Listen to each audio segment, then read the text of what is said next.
Welcome back, regular viewer, loyal subscriber, to Brackley Town in Football Manager 2022. And it is still the 5th of July 2021, Monday 9 AM. Time has not moved forward in the 3 or 4 hours we've been tinkering with Brackley Town.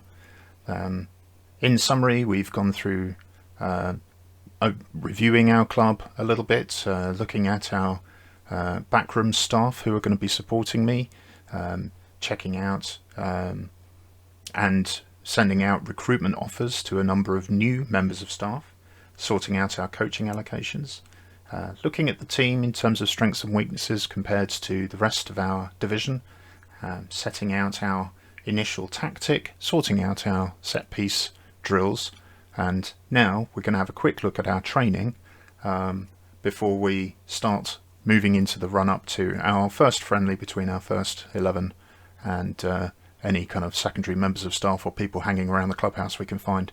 And we're going to spend just a little bit of time checking out the training mechanics within Football Manager. Bye, cat. Not of interest to you. That's fine.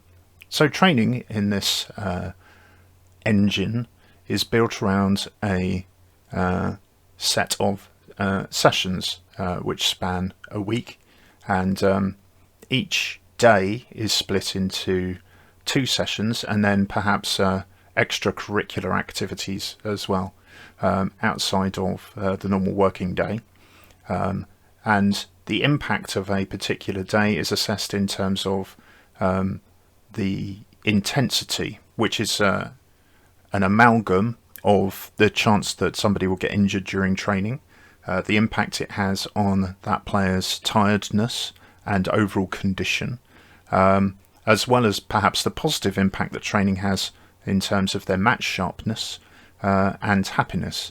Now, these are sort of nebulous concepts. It's difficult to quantify, at least in the real world, how happy someone is or how sharp they are for the match, or perhaps even how tired they are, because as human beings we're all a little bit weird, and somebody might be mentally fatigued but physically completely okay. Somebody might be physically fatigued but mentally okay.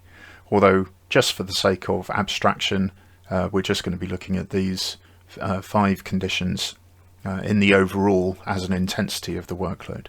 So during a game, the intensity skyrockets. People, I think it's very easy for certainly people who are not regular football fans to believe that footballers just kind of loaf around on a football pitch for 90 minutes and then get in the shower, drink champagne and drive off in their high-powered vehicles. But we forget sometimes that each person on the team, perhaps excluding the goalkeeper, might be running 8 kilometres, 10 kilometres, 12 kilometres in bursts throughout the game, and possibly coming up against other players who are physically strong and who are going to try and dominate them in competition to the ball. It can be quite an intense athletic experience, hence football being a sport. Perhaps not the kind of physical danger that one might have had in medieval games of soccer, football, where the game was typically played by an indeterminate number of people in a village or neighbouring villages, and it could turn into a rules-free scrum extending over a large portion of the day, possibly involving a great degree of physical combat, as well as skullduggery, one would imagine, all in the sake of friendly competition between them and us. At least during association football, when the rules came in, perhaps in the latter half of the 19th century, it started to codify the idea that punching someone in order to get the ball was probably not fair. So, yes, it is a sporting event that has a 90 minutes duration, and people are going to be running a huge distance during this and expending a lot of energy.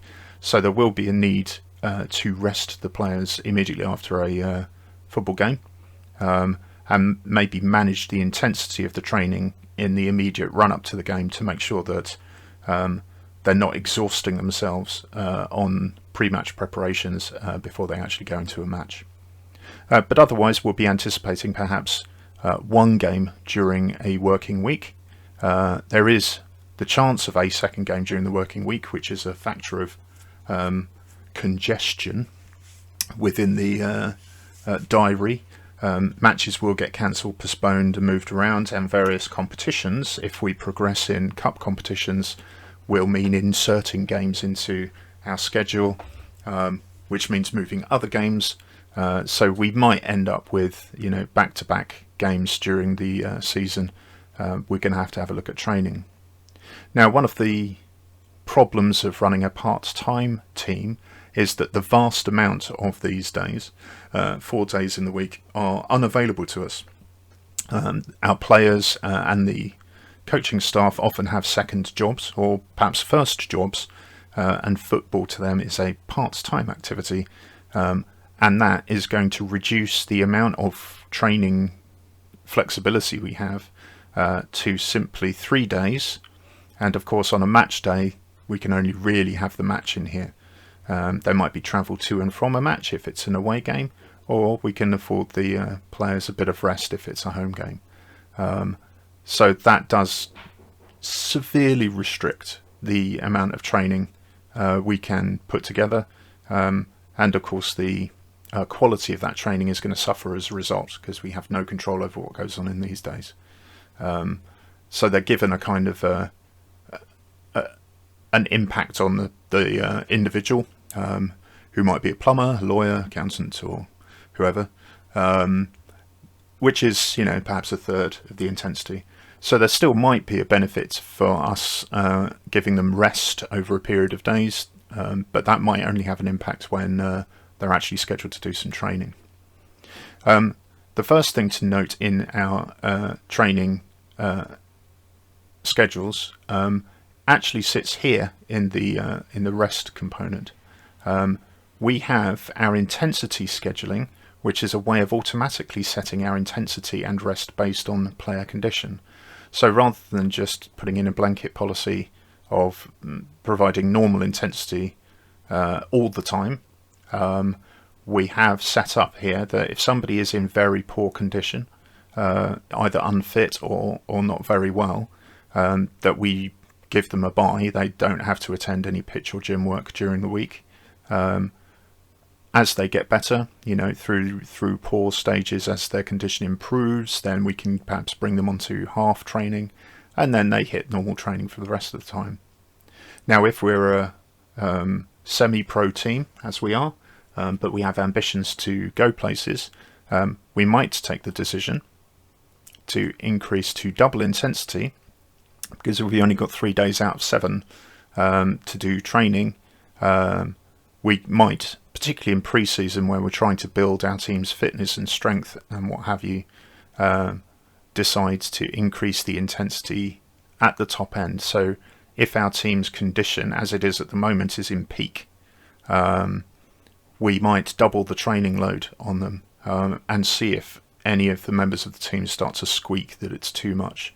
That way we can maybe get the best out of a small amount of training that we can do as part-timers, until such a point as the board decides to invest in making us a full-time team, and we have to renegotiate contracts with all of our players to employ them full-time at a full-time salary, and give them the kind of training levels that they need in order to improve substantially.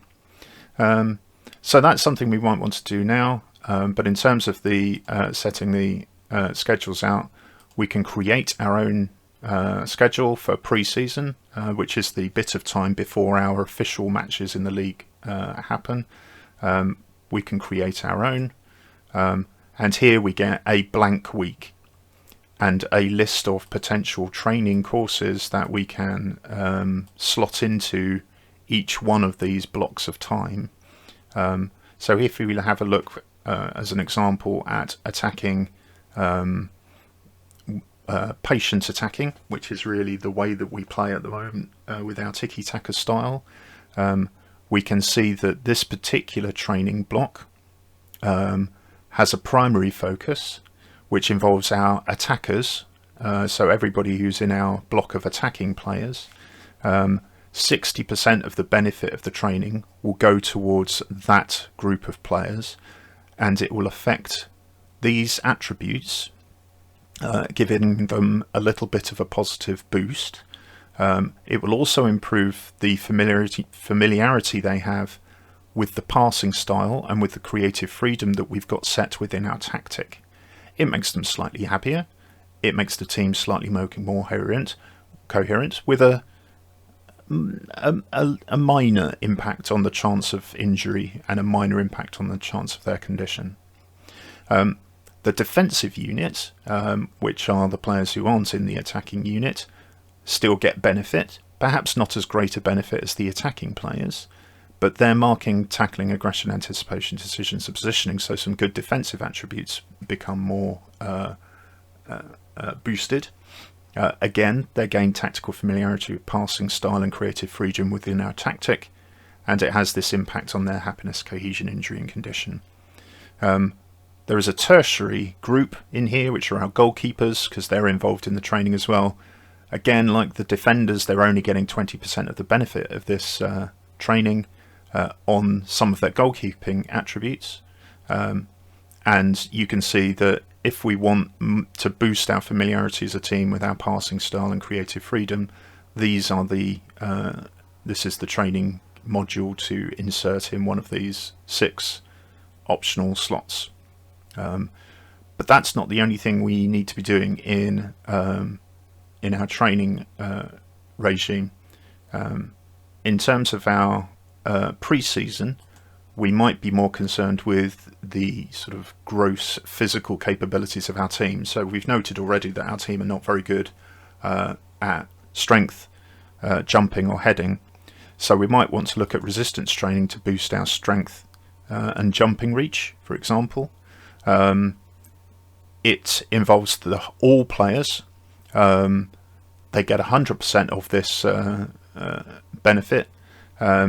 It's only to a relatively small number of attributes, the chance of increasing them throughout time. And we can see that there's an increased chance of fatigue and injury risk. This is quite an intense training schedule, and it reduces the individual's condition. But the idea would be that if we build up strength and endurance and speed during the pre-season, giving us a firm athletic base for our players, during the actual season itself, where we're playing league games, we can ease off on the gross physical training to get the team up to the best sporting athleticism that we can get them to, and then start to focus on more of the technical training that we have in here to boost them. There's a couple of extra types of training slots to go in these blocks. There are set piece training. We've noted, of course, set pieces are an intense weakness for Brackley, so this might not be something that will give us a massive boost, especially because we've only got 6 slots. We've got to be very selective about what we do each week. But the set piece training will allow our teams to practice the routines we have set up within our set piece system that we spent an hour or so talking about last time. Another one is match preparation. Now, these aren't training exercises per se. These are running kind of sessions on a football pitch where they're actually playing as a team. And we can see that instead of a focus on attribute development in terms of their development and strategic capability as players, we're looking at only a couple of attributes in terms of their decisions and their teamwork, but we are massively increasing the team cohesion, and we are massively working on the familiarity that the team has with the tactic that we've set up. So at the start of the season, we might want to be working on some of the match tactics to get that embedded in, but once we've maxed that out, switching out development of the tactics for some of these other elements, because they can have an impact on the upcoming match. So if we're playing a high pressing system, which we are going to be, making sure that we get a little boost for the upcoming match in terms of our pressing capability and our ability to work as a team and greatly increasing our team cohesion will give us, a margin or a few percentage points for a particular match that's coming up. Whether we can fit that in, because a match takes, 2 of these out, whether we can fit in a match preparation slot just before, we might want to try and do that.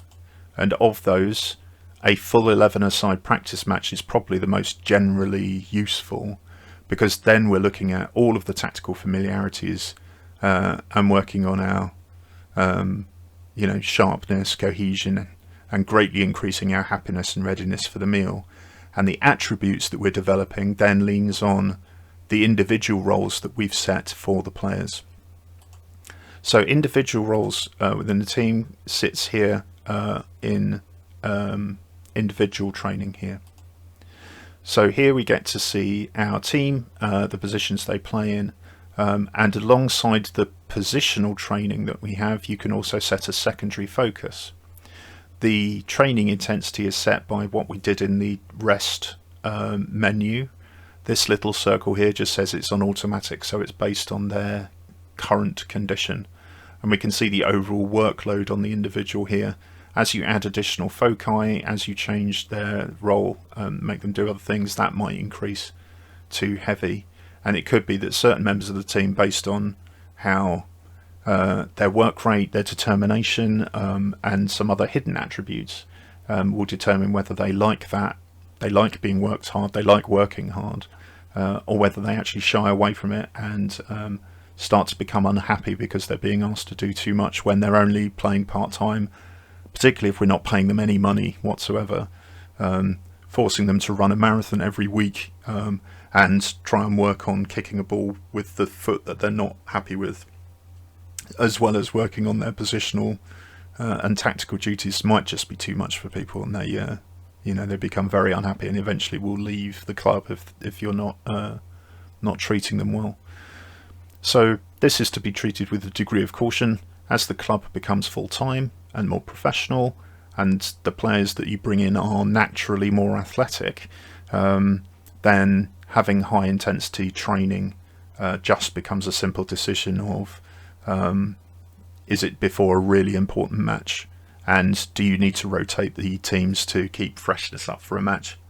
And for a player that you're not anticipating playing, are you happy training them hard anyway, so they're not going to be losing condition during the match because they're either bench warming or up in the stands, so you don't need to worry too much about that. Now the individual training is interesting. If we have a look at Danny Lewis here, who is our number 1 goalkeeper, and we look at the individual training screen, we can see that his current role within the team tactic is goalkeeper in defence. We have another option in here, of course, which is goalkeeping as a sweeper.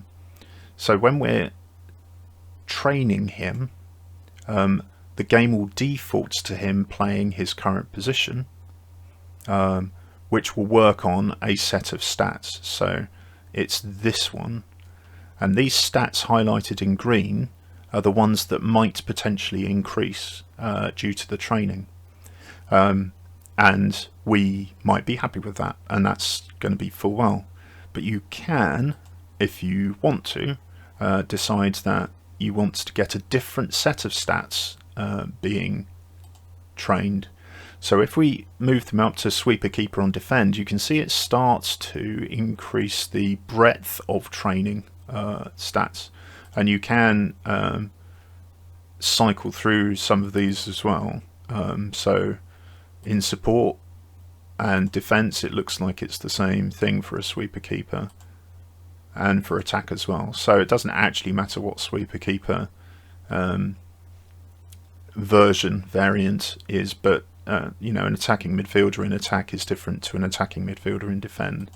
But you can see that it would broaden out the stats that we're hitting for the training, which might dilute it a little bit, because if you get, let's say you get 10 points of benefit from training and you've got 10 stats highlighted, then 1 point per stat of improvement would be great. But if you have 15 stats highlighted here, then you will have a reduced amount of impact for those 10 points gained. So I've written a list for myself, counting up the number of stats that are covered, and I've got an idea of which roles are very focused in terms of a small number of stats being impacted by individual training, and which ones have a broad impact. But as one might imagine, there are hundreds of these covering the 4 goalkeepers are probably the easiest bit, but just in terms of defenders, for example, in the wide areas, we've got fullback, defend, support, attack, and automatic. No nonsense fullback on defence, wing backs on defence, support, and attack. Wing backs on automatic. Inverted wing backs, defence, support, attack, and automatic. And complete wing backs on support and attack. So even within just that one role position in the formation, defence left or defence right, we've got maybe 15 options of position, role of duty, and that's going to give us a wide breadth of training possibilities in terms of the stats to focus on. Now we can go through stat by stat and go, okay, for this particular player, are we going to try and avoid a weakness, or are we going to try and improve a strength in their game? Now for lower league players, improving a weakness, if they've got a score of 1 in something, an attribute, and you improve it to 2, that is 100% improvement in that particular stat area. Whether that's as good an impact as improving somebody from 19 in a stat to 20 in a stat, which is, a 5% increase, if you like. Clearly the difference between moving somebody from 1 to 2, somebody moving from 19 to 20, you would imagine to be more significant for the lower scoring attribute than the higher scoring attribute in terms of percentage improvement. So arguably eliminating weaknesses is going to be important, particularly if that stat is a key stat in their makeup. But throughout a season, we might only see a change of 2-3 points maybe in one of these stat areas, if we are lucky, and if we have good training facilities, good coaches, and plenty of time to train it in. For a part-time team with mediocre quality coaches and very basic training facilities, we may well just be arresting the decline in stats rather than boosting them to any great degree. So we might have to make decisions about what benefit we're getting from investing in training in any case. But alongside the training in our sort of playing stats, we have these additional foci. This will be focusing on maybe 1 or 2 pairs of stats, and if you hover over each of these, you can see what those stats are. So for a goalkeeper, for example, such as Danny Lewis, if we're looking at his capabilities and we're looking for weaknesses, in terms of sweeper keeper, his first touch is a clear area to be worried about, because it's only a 4. So if he is outside of his box and he's having to control the ball at his feet, that might let him down more than anything else. So we could pick something that's going to be good for his first touch, so his ball control. Now as it happens, I can't select this for him, so we can improve his strength, which is only 10, jumping reach, which is 12, and his aerial reach, which is 11, because goalkeepers are often having to pluck the ball out of the air when they're crossing in. Or we can improve particular parts of his goalkeeping, and the area that we might consider a particular weakness is his one-to-ones. His command of the area at 11 is okay, and his tendency to rush out is relatively low, so he will be relying on the defensive unit. We might want to click on that. You can see switching to blue are those stats that we've asked him to focus on.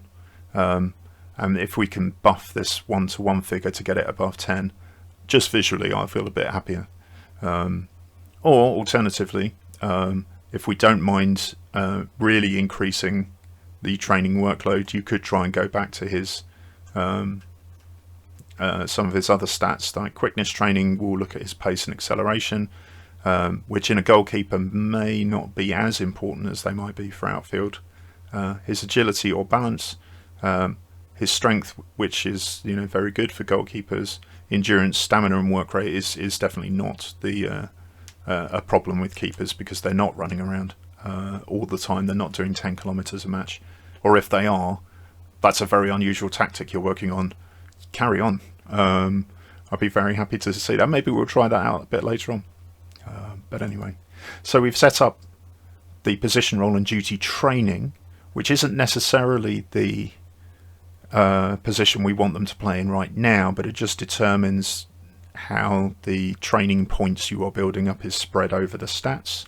And sweeping is a broader role, and so has a broader impact on stat development.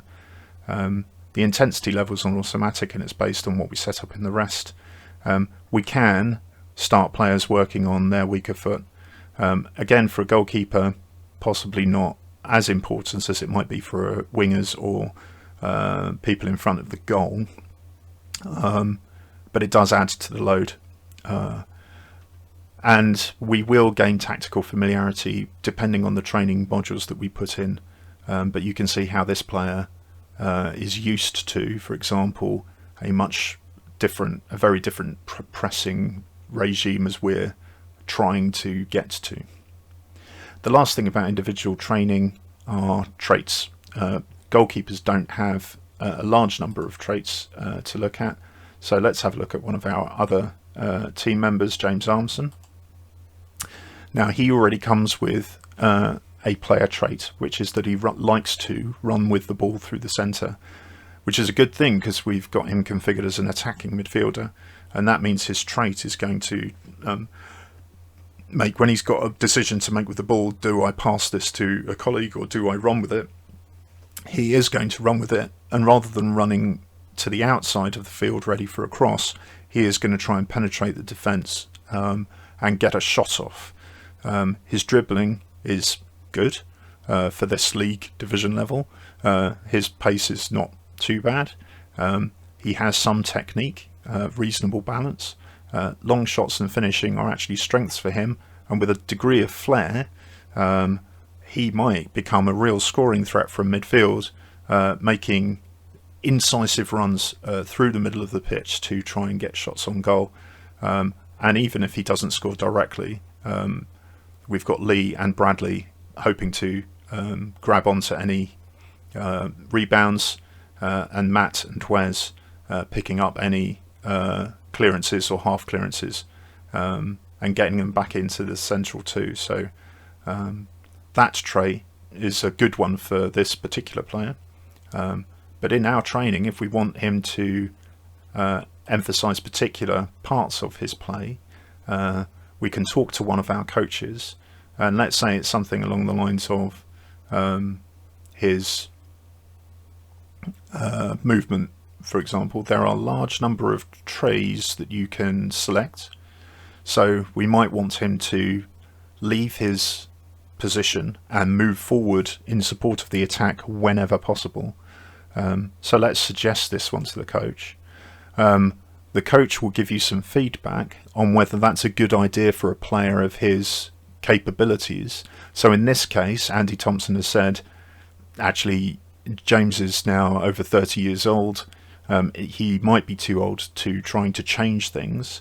You can accept that and go, fine. Or you can try and say, ignore that. I think he could pick it up.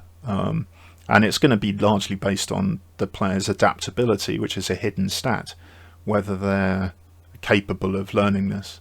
But you will find in general, young players, under 25 years old particularly, but also, in particular, your under 21s, are going to find it easier to take on board particular traits in their play than older players who are nearing the end of their career. So I trust your opinion. That's fine. Now, sometimes when you ask a member of staff, they will, you'll be able to ask them, and I don't know whether it will happen here, but we can try it.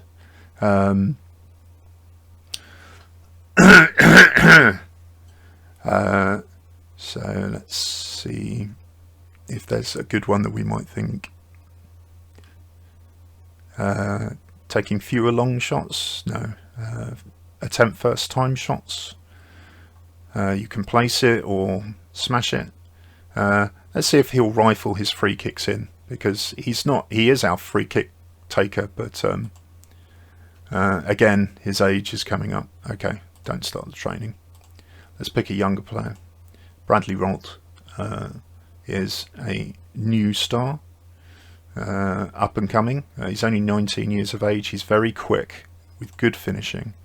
So what we want to do is to discuss a new trait, and maybe in his playing makeup, we might find, for example, his long shots is only a 7, his finishing is a 13, his composure is an 8, so he's not a very composed striker.